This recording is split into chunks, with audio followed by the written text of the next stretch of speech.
hello to my future self.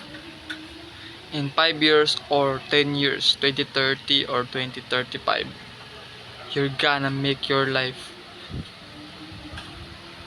can change. Wala nang cut-cut to. Wala nang cut-cut to mga guys. Kung ano yung masasabi ko ngayon, ito na yun.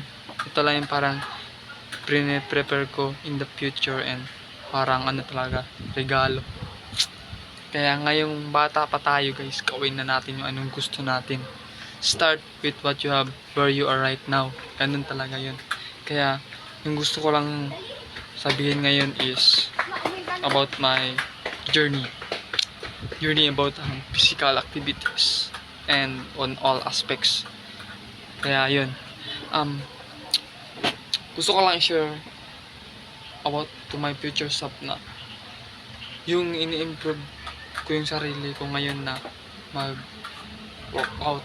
Like, gusto kong baguhin yung sarili ko na gusto kong higitan yung dati kong sarili. Yung sarili ng dati kong ako. Yung, basta yun na yun. Kaya, kung gusto kong i-improve, gusto kong i-continue. Kaya, ito nga, yun na gumagawa ko ng physical activities.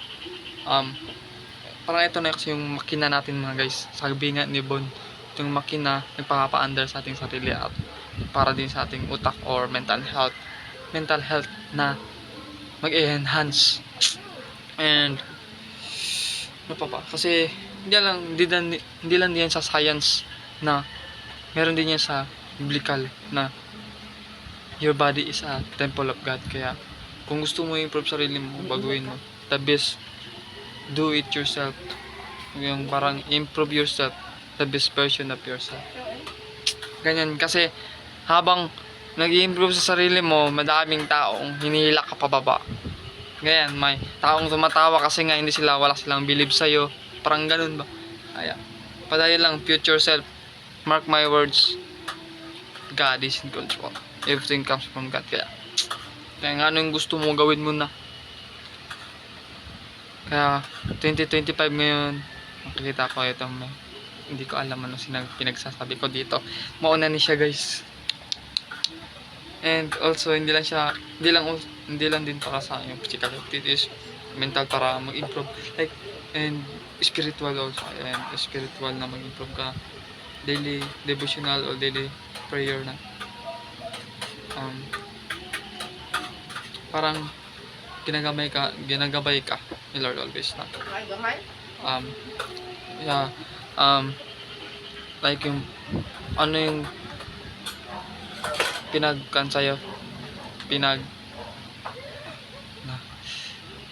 pinagpala or ano yung binigay sa'yo ng Lord, like na ano saan ka masaya, gawin mo, parang gano'n. Kaya yun. And also yun lang. And sana makapagtapos ka ng pag-aral. Ano yung gusto mong maging military, gawin mo. Ayun yung self. And di ko alam anong pinagsasabi, pero may mangyayari talaga guys. And yun nga, habang bata pa tayo, gawin natin yung gusto natin, cherish natin every moment, nakasama natin yung mga pamilya natin, mga kaibigan, kung sino na nasa paligid natin, and be with people who are good for your peace of mind. Parang ganun lang talaga guys. Kaya wag mong stress yung sarili mo. Yun lang talaga. Kaya pag-isipan mo talaga ng buti. Kaya mo yan self. Malayo na pero malapit na. Kakapadayan self. Wala nang cut-cut to guys. Ano lang masasabi ko. Yun lang talaga. Hanggang saan matapos yung video. And tulungan mo yung sarili mo. And bago ka mag-settle kung gusto mo magkapamilya,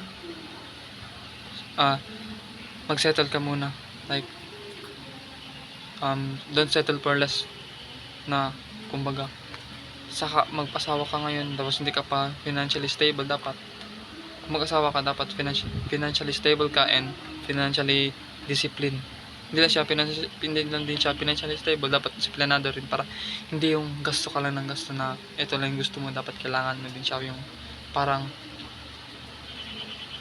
yung gusto mong baguhin yung ngayon in the future, parang ganun guys. Kaya dayon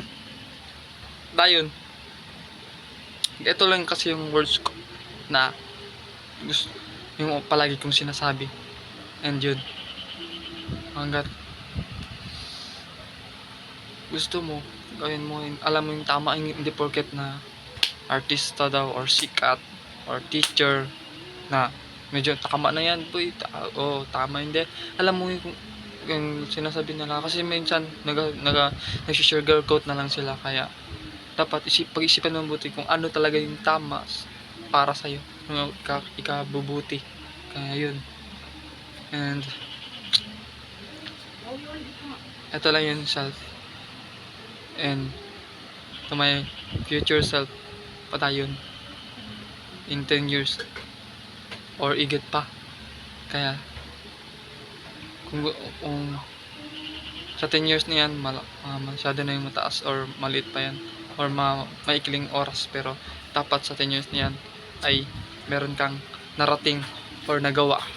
Darating. At ganyan talaga guys, may nagawa or narating ka sa ganyan. Kasi yung iba kasi late na, kumbaga na motivate lang sila kasi ganyan talaga, yung ganyan nangyari sa kanya. Pero hindi dapat ganun, dapat ngayon simulan mo na, hindi yung isapin mo bata ka pa. Hindi ganun. Dapat kahit ilang age pa yung ngayon, ilang age ka pa yung padaya lang, syempre like gawin mo lang, walang limit yung edad. Kaya kung sa bata ka pa, pinag-isipan mo na yung tama, dapat gawin mo na, hindi yung parang naghintay ka pa na lilipas yung oras, parang ganun talaga guys. Yun talaga self, para self. And also na kitang-kita nyo naman, I just want to improve myself in all aspects. Mental health, physically, spiritually, financially, and yun, kulang pa yun. Spiritually, physically, financially, yung aspect, 4 aspect gusto kong improve to my future self. Sana matupad mo yan self. And yun, and huwag kang magpakabulag-bulagan, and magpakatatag ka, and magpakalakas ka, and yun, make your parents proud and do what makes you happy. Stay hard bro, stay hard.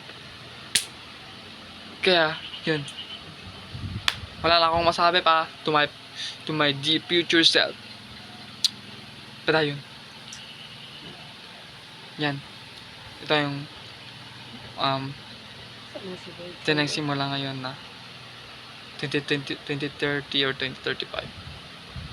May literal na may gusto kong baguhin, and gusto kong ibuo yung mga moments na gusto kong mangyari.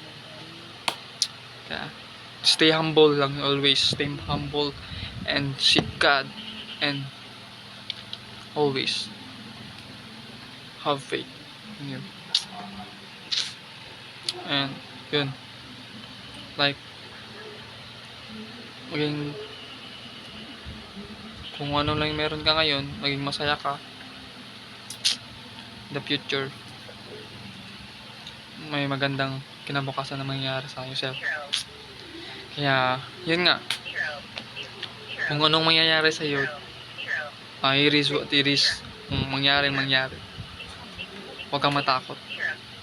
Kung matakot ka man, bangon ulit. Fear, face your